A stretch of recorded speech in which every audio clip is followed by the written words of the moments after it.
යාළුවනේ අද මම පොඩි වීඩියෝ එකක් දානවා ඉවැක්කෝ එක ඉවැක්කෝ ඩේලි එක මම මේ මාර්ගයේ ප්‍රයෝජනය සඳහා ගැන ඔයගොල්ලන්ටත් ප්‍රයෝජන වෙන්න පුළුවන් මේක යුරෝප් කන්ට්‍රි වල වාහනයන් නිසා මේ ගොඩක් ලංකාවේ අයට මේක කියන්නේ වැදගත් වෙන්නේ නැහැ මේකේ ඩේටා මට මේක මේ නෝන් ගුඩ් ඩේටා ටිකක් කියන්නේ මම දන්නවා මේක වාහනේ කිසි දෝෂයක් නැහැ ඉතින් මට හදිස්සියකදී මට සමහර වෙලාවට බෑ ඒ කියන්නේ සාමාන්‍ය දෝෂ සහිත වාහනයක් ආවොත් මට මොනවාද වැලියු එක කියන්නේ වැලියු වල වෙනසක් තියෙනවද කියලා මට අර කම්පෙයාර් කරලා බලා ගන්න පුළුවන් හින්දා තමයි මම හිතුවේ මේක ටික මම මේ YouTube එකට channel එකට දානවා කියලා. ඉතින් සමහරක් වීඩියෝ සමහරක් වෙලාවට ඔයගොල්ලන්ට වැදගත් නොවෙන්න පුළුවන්. සමහර අයට වැදගත් වෙන්න පුළුවන්. මේක යුරෝප් වෙහිකල් එකක් හින්දා ඉතාලි එකක් made in. ඉතින් මම මගේ ප්‍රයෝජනය සඳහා මේ වීඩියෝ එක දාන්නේ. ඉතින් ඔයගොල්ලන්ටත් පුළුවන් මේකේ මොනවද සාමාන්‍ය කොහොමද සාමාන්‍ය පොදුවේ හැම එකක්ම එකම රේන්ජ් එකේ තමයි හැමදේම වෙන්නේ. උනාට යම් කිසි පොඩි වෙනස්කම් තියෙන්න පුළුවන්. ඒ නිසා අපිට ප්‍රයෝජනවත් වෙයි කියලා හිතාගෙන තමයි මම මේක දාන්නේ.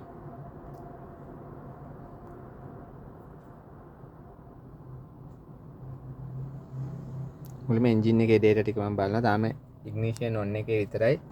මම ඊට පස්සේ නිකන් ignition on එකේදී තියලා බලලා ඊට පස්සේ බලමු මේකේ fault code එකක් තියෙනවද කියලා. read fault code can line error කියලා තියෙනවා. මේක අපේ erase වෙනවා. මට read data stream එකක් දා බලමු අපි value එක ඔක්කොම value select all දාලා ඔයගොල්ලන්ට පේන වැඩි accelerator pedal එක 0 තියෙන මම නිකන් මේ accelerator කරාම ඔයගොල්ලන්ට පේනවා full accelerator කරාම 100යි කියලා වැටෙනවා. ඒ කියන්නේ දැන් මම engine එක start එකේ නෙමෙයි මේ engine එක start එකේ නැතුව තියෙන value එක තමයි මේ.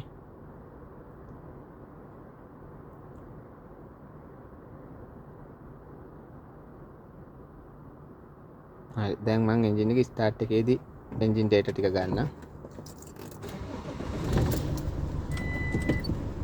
cranking එකේදී battery voltage එක මේ 11ට වැඩිය අඩු වෙන හින්දා තමයි මෙහෙම වැටෙන්නේ. දැන් ඔයගොල්ලන්ට පේන මේ accelerator කරාම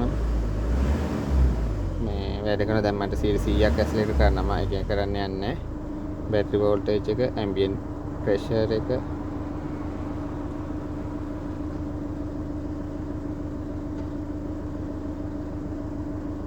මේ idle එකේදී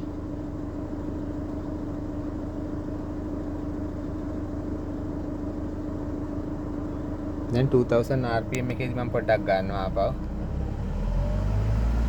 2000 rpm එක දැන් ආපහු මට පොඩ්ඩක් data ටිකක් බලන්න ඕනේ. එතකොට accelerator pedal එක උඩට පේනවා 17.4යි පෙන්නන්නේ.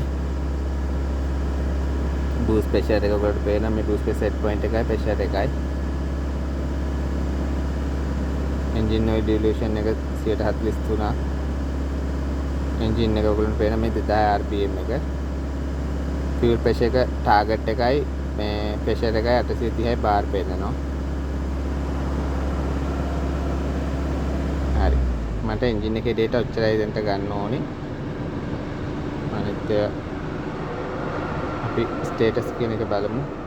speed 23ක් තියෙන එක බලමු මොනවද තියෙන කියලා. දැන් මේ engine එක running condition එකේ AC off කරලා තියෙන්නේ. AC brake switch brake එක පෑගුවාම ඔයගොල්ලෝ පේනවා brake switch එක on වෙනවා. clutch එකත් එහෙමයි. clutch එක පෑගුවාම clutch එක on වෙනවා. අර අපිට ඒ වගේ හැම එකම fan එක on වුණොත් fan එක on කියලා පෙන්වනවා. අර ඒ වගේ දැන් මෙතනදී off ඒවා on ඒවා ඒ වෙලාවට සිද්ධ වෙන්නේ.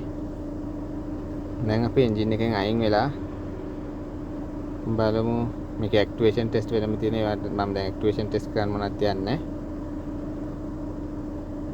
ඊට පස්සේ මම බලන්නම් transmission braking system අපි තුමු මේක ABS තියෙනවා. ABS තියෙනවා මං හිතන්නේ බලමු ABS කොහොමද කියලා ABS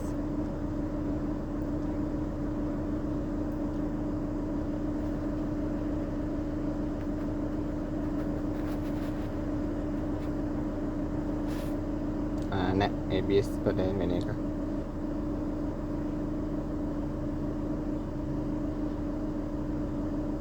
එයා බෑග්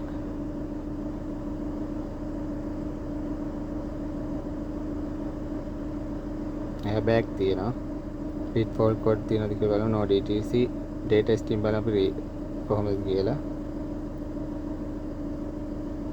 අපිට පේන මේකත් ගොඩක් වටිනවා මොකෝ අපිට මේවා ohms ප්‍රමාණය හරියටම බලා ගත්තාම අපිට මොකක් දෝෂයක් ආවම හරි ලේසි මේ ohm ප්‍රමාණය ඒකත් වටිනවා status parameters මේ ටිකත් මම කරයි. ඒකේ බලමු අපි ඇක්ටිවේෂන් ටෙස්ට් වල මොනවද තියෙන්නේ කියලා. එයාබෑග් වර්නින් ලයිට් එක. වර්නින් ලයිට් එක ඩිසේබල් පැසෙන්ජර් එයාබෑග් ඒක නෑ.